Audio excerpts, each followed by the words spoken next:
So, hello there, and welcome back to another Night of the Movies podcast. I'm Spy Knight, and in this podcast, I love talking about things, movies and TV, and whatever I want, whenever I want. And in today's podcast, I'm continuing on with my Pirates of the Caribbean film reviews, as I reviewed the third Pirates of the Caribbean, the third Pirates of the Caribbean at World's End. So, let's get into it, shall we? Pirates of the Caribbean at World's End was released in 2007. It was released a year after the second Pirates of the Caribbean movie, because I think both films were shot back to back, and this was the third Pirates of the Caribbean movie to be directed by Gore Verbinski, and the last Pirates of the Caribbean movie at that to be directed by Gore Verbinski. Gore Verbinski did not return to direct either the fourth or the fifth Pirates of the Caribbean movies, but he did direct this one. So in a way, this is the end of his story that he wanted to tell in the Pirates of the Caribbean franchise. And this film obviously has many of the same returning cast members as the previous two Pirates of the Caribbean movies, including Jeffrey Rush in a big role as Barbossa than he was in the second movie, as Captain Barbossa, should I say. And growing up, I loved this movie. I absolutely loved it. I spoke about this a bit in my review of the second Pirates of the Caribbean movie, Pirates of the Caribbean Dead Man's Chest. Me and my brother used to watch Pirates of the Caribbean Dead Man's Chest and this movie, Pirates of the Caribbean at World's End, back to back. We loved the story that was told, and when we got to the final battle between the Flying Dutchman and the Black Pearl and that sort of whirlpool towards the end of the movie, we would get so excited and just find it enormously enjoyable.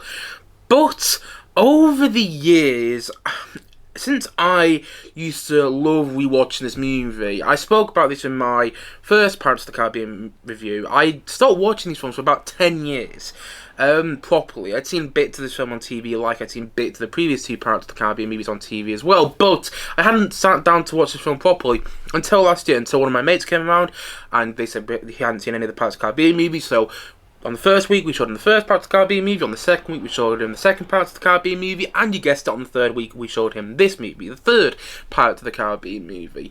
And up until that point, until I properly rewatched the film for a good time and a long while, I'd thought a lot about Pirates of the Caribbean at World's End. I thought a lot about this film, and I was like, is it nearly as good as I remember it being? You know, sometimes you get that with a movie. Sometimes you have this sort of inflated version of the film in your head. You know what I mean? Sometimes you think a film is a lot better than it turns out being, and then you rewatch it and like, okay, that film was not nearly the same sort of film I thought it was when I was much younger.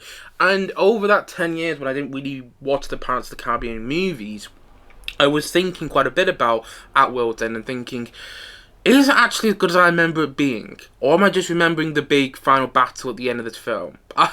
Is that all I'm remembering?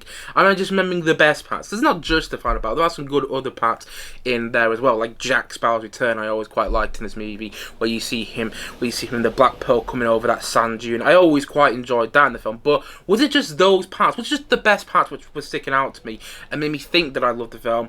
And actually, I don't really love the film, and I'm just telling myself that I did, you know? So, when I sat down to rewatch it for the first time in a long while last year, I was a little bit nervous, but also very excited about watching it, because the previous 2 weeks I'd seen the previous two Pirates movies, so this was going to be a satisfying conclusion. You know, we were only planning to watch the first three Pirates of the Caribbean movies with my mate who hadn't seen any of them, so I was looking forward to finishing off the trilogy with this film.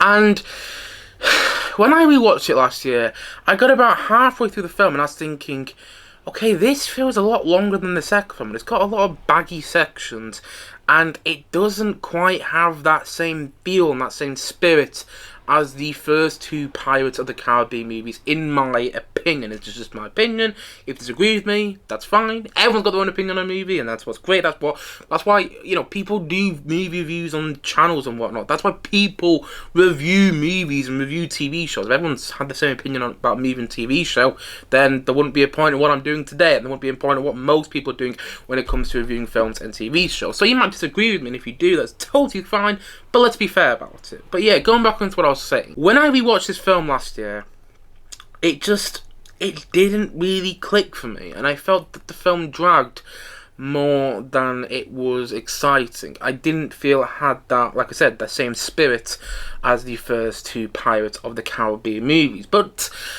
it's been a year since I rewatched it, and I thought maybe I was just in a bad mood that day. I mean, I don't remember being in a bad mood. Usually I remember being in a bad mood if I watch a film, and I didn't enjoy the film. But I thought to myself, maybe I was in a bad mood that day. Maybe my mind was on something else, So I'm going to rewatch it again, and I'm going to give it another chance, because this film was a big part of my childhood. The Pirates of the Caribbean movies, in particular the second two Pirates of the Caribbean movies, I used to rewatch a lot with my brother. So this was a huge part of my childhood. And to watch it now and not have those same feels that I watched when I was much young, the same feels I had when I watched it when I was much younger last year, was sad. So I was saying to myself when I sat down to watch this film the other day, this, maybe you just weren't in the best mood when you rewatched it last year. Just give it another shot. See if there's anything else you really enjoyed about it. And here's the thing. Rewatching this film the other day, I pretty much have the same thoughts as I did rewatching it last year. This is not a bad film in my opinion, but it is nowhere near as good as it should be.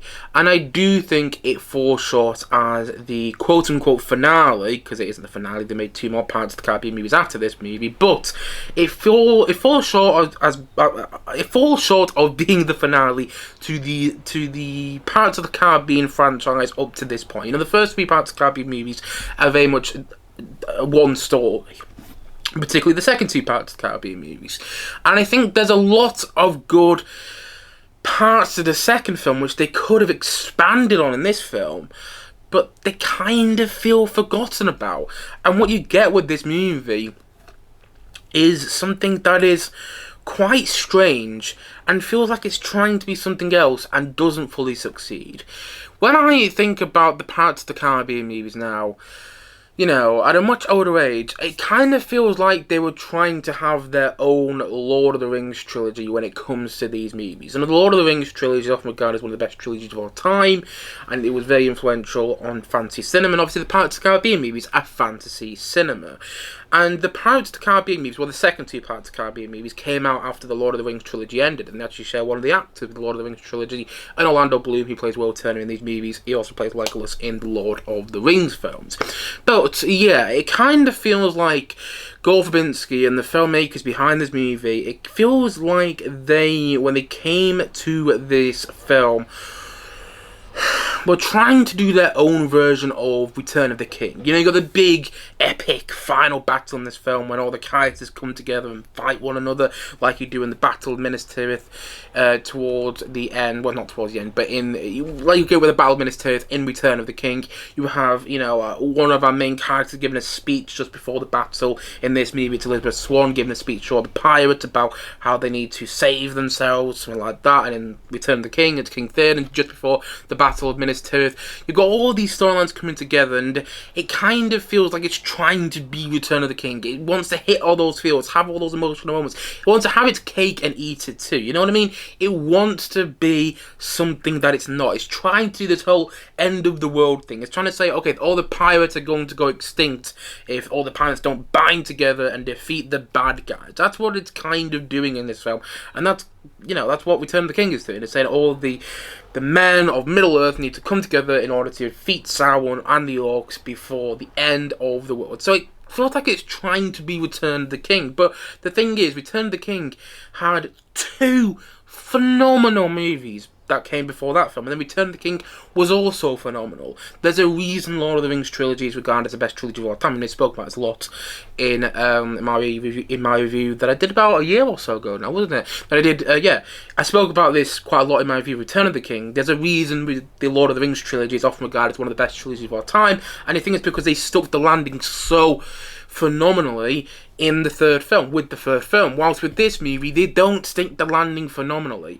If anything, they stick the landing just enough to be satisfying. It's not Return of the King, nor is Dead Man's Chest, the second of the Pirates of the Caribbean movies, as good as The Lord of the Rings: The Two Towers, and nor, in my opinion, is the first Pirates of the Caribbean movie, Pirates of the Caribbean: The Curse of the Black Pearl, nearly as good as the first Lord of the Rings film, The Lord of the Rings: The Fellowship of the Ring.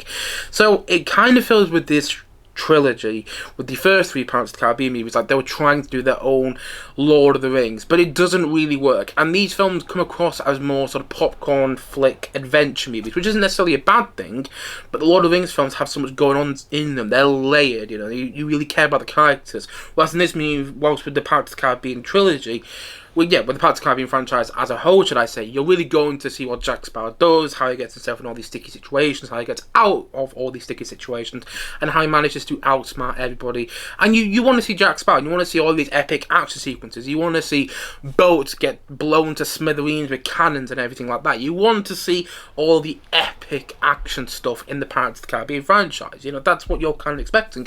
At least that's what I'm expecting when I go and watch a Pirates of the Caribbean movie. But for that reason, I don't think this film fully works, because it doesn't have all those epic action set pieces that the previous two movies had. You have one really great action set piece in this movie, and that's the battle between the Black Pearl and the Flying Dutchman in the finale of this film. But then, other than that, sure, you got the sequence at Singapore at the beginning of the film, or towards the beginning of this movie. But when you think about it, the pirate's plan in that whole Singapore opening sequence makes almost no sense at all when you think about it. When you really think about it, it makes almost no sense. And then we don't really have many other memorable action sequences throughout the film. It feels like a lot of the action, it feels like a lot of the great set pieces which you had in the previous two Pirates of the Caribbean movies are kind of lost here and are kind of put on the back burner. For the most part, again, that battle sequence towards the end of the film, I do think is really well done, but I wanted there to be more sequences like that in this film, and it kind of goes back to what I was saying in my view of the second Pirates of the Caribbean movie. You know, the second Pirates of the Caribbean movie, I said, it kind of feels like the filmmakers behind that movie put all the eggs in one basket with the first Pirates of the Caribbean sequel. They wanted to make it work so well, so they had this fantastic wheel sequence in the film, you know, when where Jack Sparrow, Will Turner, and James Norrington are all sword fighting on the wheel. You also have the sequence in the bone cage when they're trying to escape, when you have the Black Pearl crew trying to escape, and you have the stuff with the Kraken, and then you have the big finale of the film where Jack Sparrow sacrificed himself. You have so many great parts to the second Pirates of the Caribbean movie, and apart from that one great battle sequence towards the end of this film, I personally can't really think of many other standout moments in this film. Sure, you get, or many standout sequences, should I say, Sure, you get some good standout moments, like I already mentioned. Jack Sparrow coming over the sand dune with the Black Pearl after, coming back from the ends of the earth, or wherever he's meant to be. But at the same time, these are just parts of the film. There are other good parts, like it's good seeing Jack Sparrow's dad played by Keith Richards. Keith Richards, the lead guitarist of the Rolling Stones. It's good to see Keith Richards in there. It's like, okay, it's kind of funny, because it's a bit on the nose as well, because, Johnny Depp as Jack Sparrow, he based his performance as Jack Sparrow off Keith Richards. So it's nice to see Keith Richards in there. It's like, oh yeah, okay, that kind of works. I like that. It's cool to see the Pirate Lords, but just a lot of it doesn't really feel earned, in my opinion. I don't really get the point of a lot of this film, and that goes back onto the thing I said early on in this review, at least I think I said earlier in this review. This is a very strange film when you really think about it, and it's got parts which I've never really got. That never really worked for me. For instance, I've never really liked the character Calypso. Nothing against Naomi Ackie, who I think plays a character. I think she's a really good actress. I think she was brilliant in 28 Days Later. I think she was really good in the Bond movie she's in. Yeah, nothing against her as an actress, but I have never understood all the stuff with Calypso and her turning into all these crabs. It's like, what? That doesn't really make any sense to me. And yeah, Calypso is a character that they focus on quite a bit in this film, and I never really get the focus on it personally. And I've never, as much as I really love the character Jack Sparrow, I've never loved the multiple Jack Sparrow scene early on in the film. It kind of feels a bit like time wasting, and so much of this film feels like time wasting. It doesn't need to be almost 3 hours long, and that's what it is. It's like 2 hours and 50 minutes long. That's what the runtime said on Disney Plus when I watched it the other day, and I was thinking, blimey, 2 hours and 50 minutes. I thought this film was like 2 hours and a half. I mean, the second film was 2 hours and 40 minutes, and that felt long. I mean, at the same time, it kept moving, but it still felt long. However, with this film, it's almost 3 hours, and there are a lot of sections of the film that I was watching the other day, and I'm just thinking, you can cut this. You don't need to have this in the film. You don't need all this bagginess. I don't even know if that's a word, but you get the point I'm making. This is a baggy film that could have been so much better if it was tighter, if large sections of the film were cut. Like, I don't really understand all the stuff with the Pirate Lords. On paper, sounds like a great idea. Let's bring all these pirates from all over the Pirates of the Caribbean world together, you know, because the pirates might go extinct towards the end of the movie. The whole idea of pirates are being threatened. But the thing is, there's not really a purpose to it. Because sure, you get that one scene where they're all sat around the big round table, you know, and that's a good scene. I like that scene. But the thing is, you think that the Pirate Lords, you think that all these pirates are going to come together and have this big epic battle with the Armada later on in the film. You see all these ships there on the sea, but then that doesn't really go anywhere. All the other pirates, you know, with the exception of the pirates on the Black Pearl, they don't really do anything. They just kind of step back whilst the Black Pearl and the Flying Dutchman have that big battle with the Whirlpool. And then they're all cheering at the end like, oh yes, we managed to defeat the Armada, we managed to defeat Lord Cutler Beckett, we managed to defeat Davy Jones. But I'm like, okay, I understand why the pirates on the Black Pearl are celebrating, because they actually did something. But then you got all these other Pirate Lords celebrating. I'm like, what did you do? I don't understand what you did. And you get these new characters in the film that I also don't think really work. You don't need the thing at the start of the film with Singapore. It does have parts, actually, quite a few parts in this film. It does kind of feel like they were making this film up on the spot. And I think I heard somewhere that this film started shooting without a finished script. And you can kind of tell. I do think this film gets better as it goes on. I think it starts not great. It starts with a hanging sequence, and you're like, okay, this is very dark, and then it goes into this kind of fun action sequence at Singapore with comedy, and I'm like, okay, this is a bit of a weird tonal shift.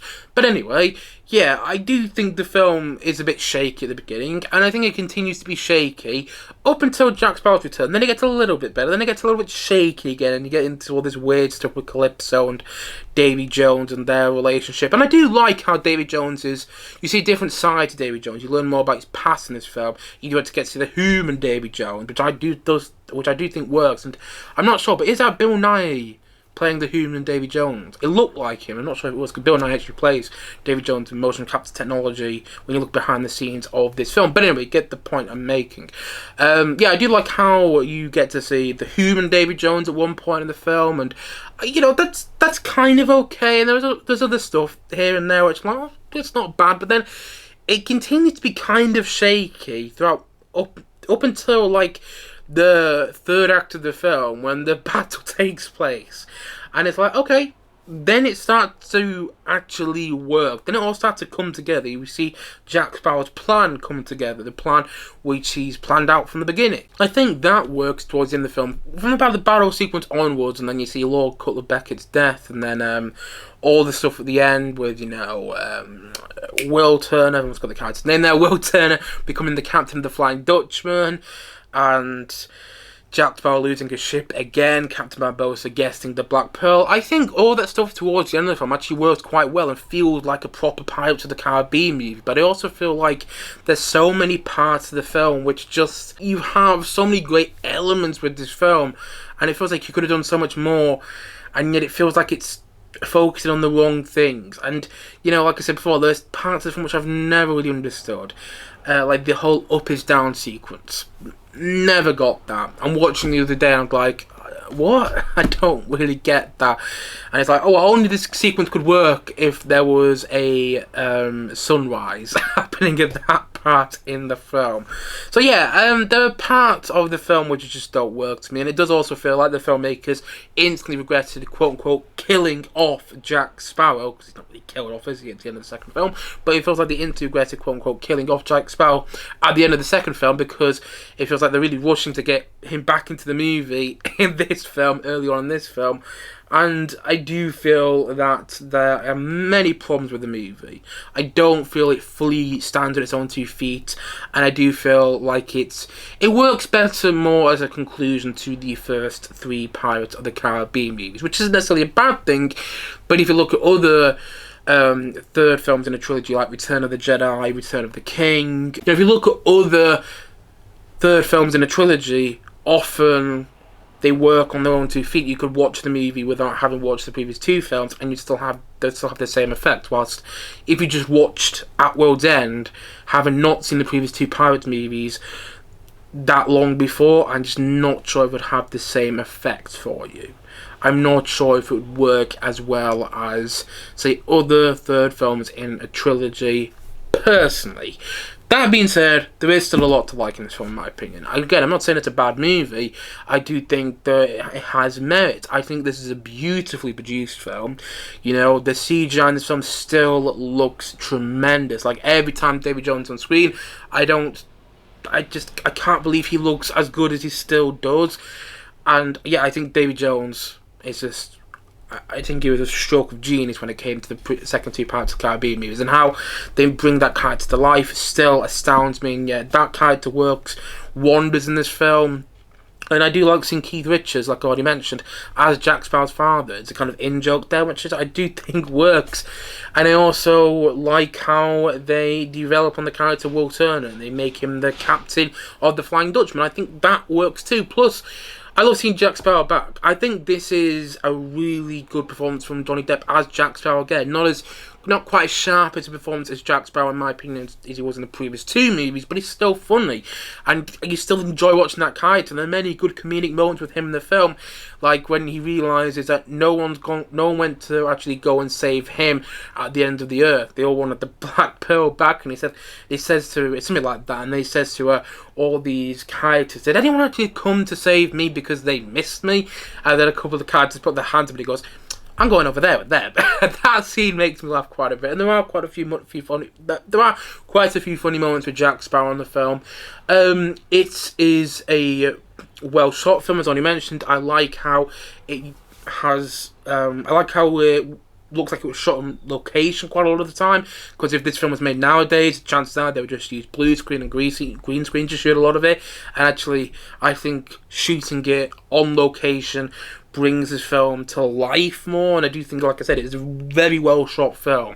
I think the cinematography in certain moments of the film really stood out to me. I was like, wow. And not only did the CGI with David Jones work, but also the CGI and the battle sequence towards the end of the film works too, and I think that is done very well. I think that whole battle sequence between the Black Pearl and the Flying Dutchman is a great sequence in the film that comes together very nicely.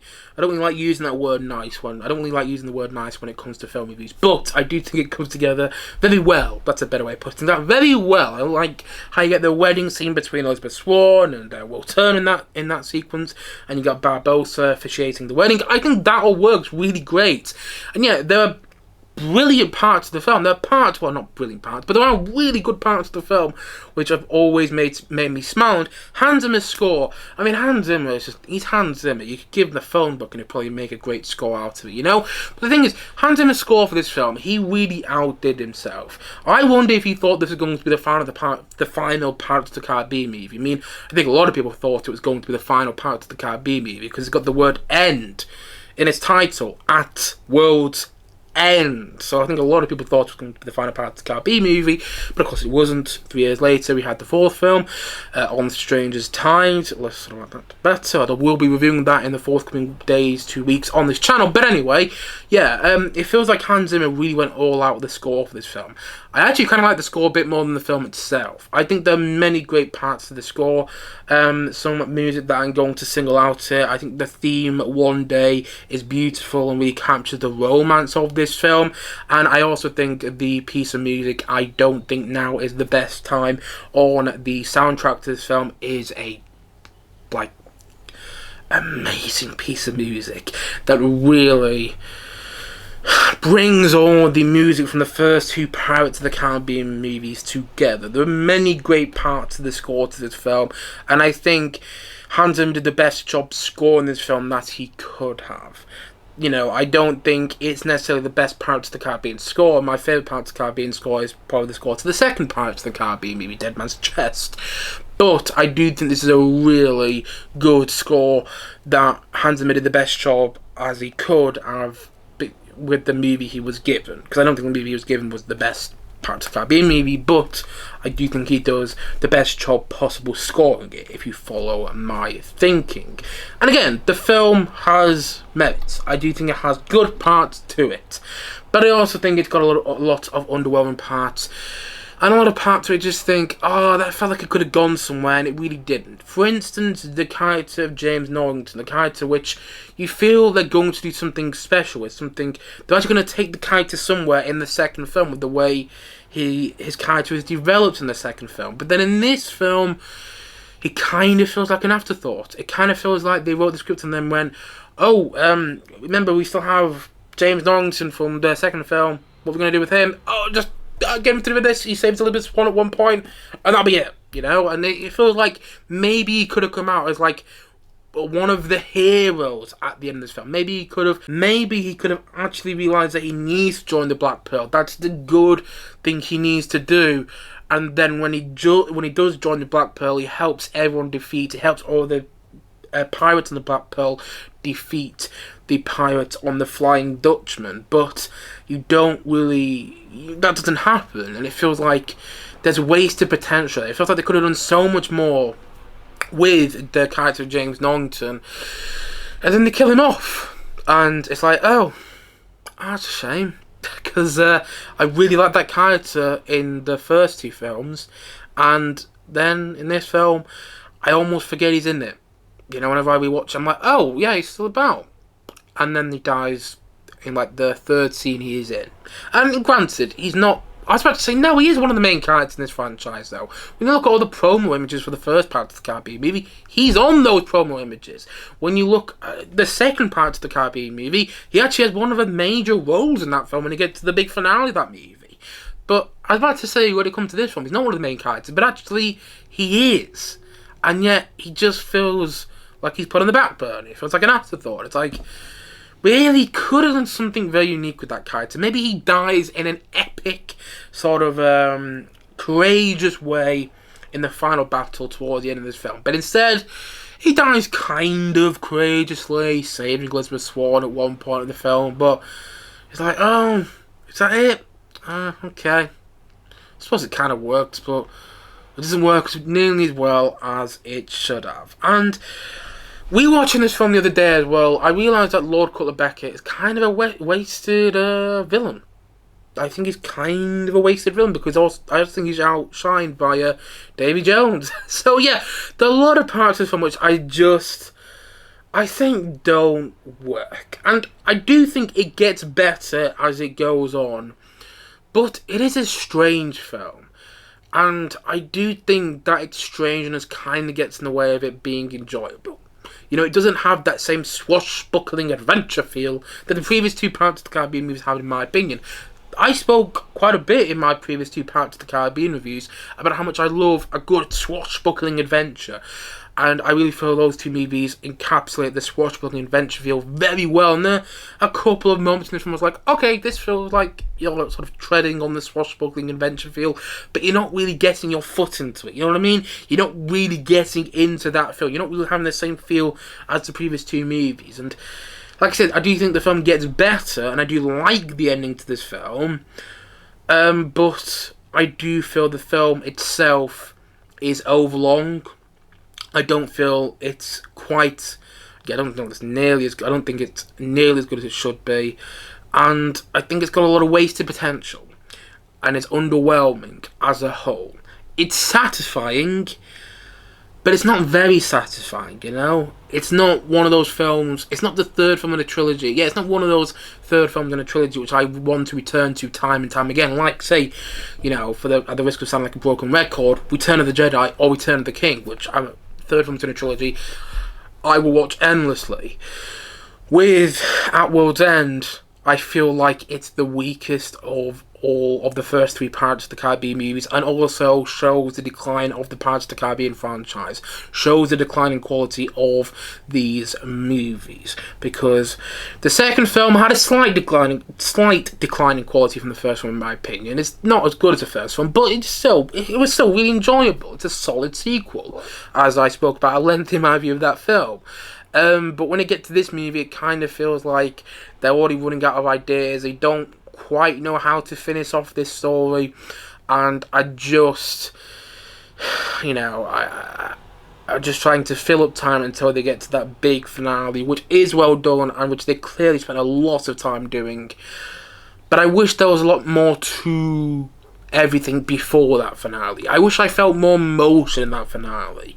You know, I think I enjoy that finale, the big battle towards the end of the movie. I think I enjoy that so much because I like the characters, and I do think it's well done, and I can see a lot of the craft that went into going into that sequence. You know, if you watch the docuseries Light and Magic, in the second series of that show, there's only 2 seasons of the show, but in the second season of that show, they go behind the scenes on the Pirates of the Caribbean movies, and they went behind the scenes on how they did that battle with the whirlpool in the third Pirates of the Caribbean movie, and I do think that is well done. So yeah, I admire the craft that went into that battle sequence, and I enjoy watching these characters. I think it's a good sort of final battle to the first 3 Pirates of the Caribbean movies, but also that battle sequence, it could have been better. Like the rest of the film, it could have been better. Like in that battle sequence, you see Captain Jack Sparrow and Davy Jones sword fighting in the midst of this, you know, in the midst of this storm, and in the midst of the boats crashing against each other in the whirlpool, and they're like, oh wow, this moment should feel so special and feel so epic. But when you think about it, Jack Sparrow and David Jones only met once in this franchise before this, and that's in the second movie when you really get David Jones' introduction, and they haven't actually fought with swords either. I think if they fought with swords in the previous film, then it could have been better, but instead you get this sword fight. Yeah, you get the sword fight between those 2 characters, and it's not badly done, but it's like, oh, it could have been so much better if you built up to that more. If you saw those characters if you saw how those characters kept interacting with each other throughout the previous 2 movies, and you saw them have an occasional sword fight, but instead the sword fight is like, oh, we need to have a sword fight between Jack Sparrow and Davy Jones. Why? Because we do. You know, that's what it kind of feels like when you get to that sword fight in the film. And yeah, there are a lot of parts of the film which just don't feel earned, in my opinion. Like, again, another part of the film which doesn't feel earned. Elizabeth Swann's speech to all the pirates is like, that should be the moment when I want to stand up and cheer and go, okay, yes, let's see what the rest of the film has in store, like I do when I see King Theoden's speech in Return of the King just before the Battle of Minas Tirith.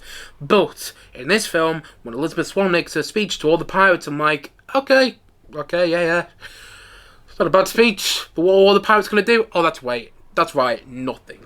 All the other pirate lords are going to do nothing, whilst the Black Pearl and all the members of the pirate crew on the Black Pearl sacrifices themselves to destroy the Flying Dutchman. It's like, it's just, there should have been so much more to this film, and I do feel it is a disappointment. I also don't feel it quite knows what it wants to be, and I don't know that it quite finished off the characters in the best way. I like how it finishes off David Jones' character, though. Is he finished off? There's a hint in the post-credit scene of the 5th Pirates of the Caribbean movie that he might return in a future installment, which I don't think is impossible. So, but for now, let's say he is gone for good, because the 6th Pirates of the Caribbean movie still hasn't been officially announced. But I do like how this film finishes off David Jones' character. I do like how Jack Sparrow gets his end in this film. He goes on another adventure. I think this film could have ended like that. I don't think you needed to see all the stuff with the Fountain of Youth. I think that's what it is in the 4th film. I don't think you really needed that. But still, I like how you get a little tease of that at the end of this film. And I like how Elizabeth Swann and Will Turner's character arcs are finished off as well. And there are parts of this film which I do think work. And I'm not saying it's a bad movie overall. I think it's satisfying. I think it's beautifully shot. I think it's got a lot of funny moments. A lot of moments when you are smiling along with it. But I think the reason you're smiling along with it is because of your alignment with the previous two movies. And I think if the second film didn't work for you, then I don't think this film is going to work for you. And if you didn't like the first two Pirates of the Caribbean movies at all, then this one wouldn't work for you either. I don't feel it's a film that stands on its own 2 feet. I don't feel it tells its own story. I feel it's quite dependent on the second film, and I just feel ultimately it's a strange, quote-unquote, conclusion to the first 3 Pirates of the Caribbean movies. Again, it has its moments, but as a quote-unquote finale to the Pirates movies, it should have been a lot better. And in my opinion, it isn't. If you love this movie, that's great. I know it does have its fans, and if you are one of those fans, I'm not taking that away from you whatsoever. But I just wish I was one of those fans too. I don't mind the film, because I like the previous 2 movies, but if I didn't like the previous 2 movies, I'm not sure what to think of this one, in all honesty. Yeah. It's a disappointment. I think it's satisfying, but only just satisfying at that. And so, all in all, I'm going to say that Pirates of the Caribbean at World's End, I'm going to give it a 6.5 out of 10. I'm giving it that rating because I usually give films a 6 out of 10 if it's just enjoyable, but I do feel this film is more than just enjoyable. It does have that battle scene, which I do think is well done. And I also think that Lord Cutler Beckett's death is well done. I'm not sure if I mentioned that already. I do think that is also well done. It's one of the best moments in all the Pirates of the Caribbean movies, full stop. Also, I really like what they do with David Jones in this film. And I also like the frenemy relationship between Captain Jack Sparrow and Captain Barbossa in this film. And I do like how that's carried over into the next 2 movies. I don't remember much about the next 2 films. I don't remember much about On Stranger Tides and Salazar's Revenge, or Dead Men Tell No Tales as it's called in America. I don't remember much about the 4th and 5th Pirates of the Caribbean movies. And I don't think that's a good thing, because I didn't watch the 5th film that long ago. I saw the 5th Pirates of the Caribbean movie in the cinema, and I remember falling asleep watching that film in the cinema. The first film, I fell asleep watching in the cinema, which was not a great thing. So yeah, I don't remember much about the next 2 movies. I will review on the channel in the next couple of days to weeks, but yeah, I don't remember much about them, so I'm not holding my breath with excitement when it comes to those next 2 movies.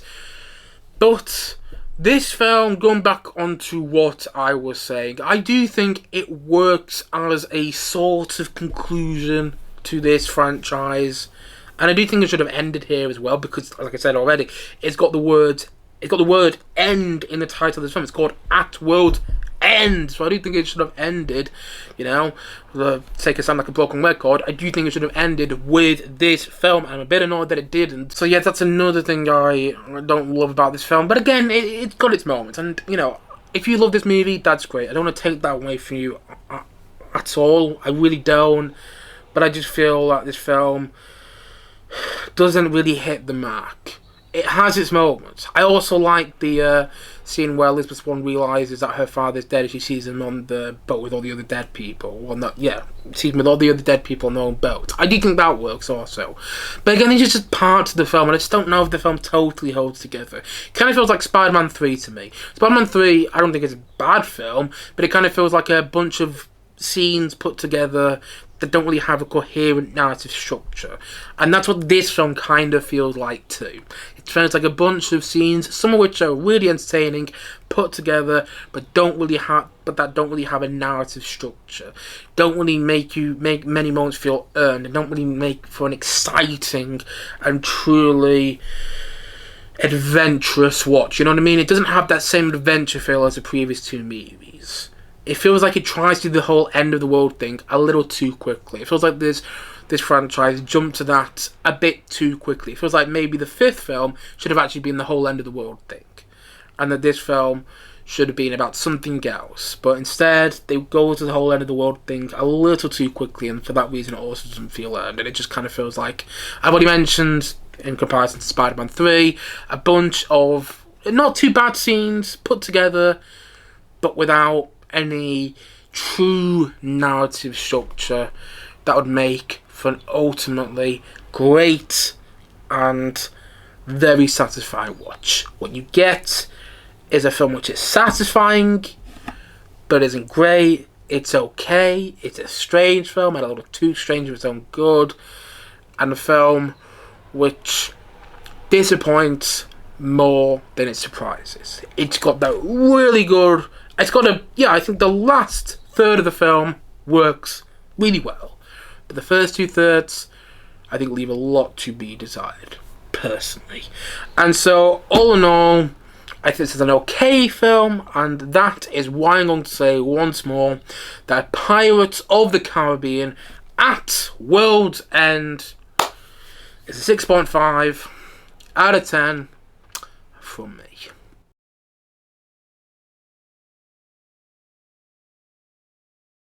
Anyway, guys, that's it for today's podcast. If you have seen Pirates of the Caribbean at World's End, please let me know your thoughts on this film in the comment section below. And I haven't been doing this, but look forward to my review of the 4th Pirates of the Caribbean movie, Pirates of the Caribbean on Stranger Tides.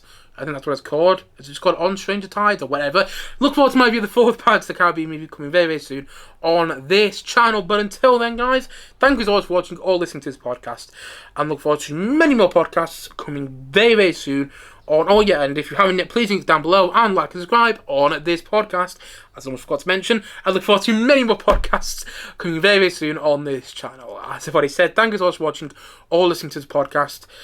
And I will see you guys again soon. But bye for now. Bye.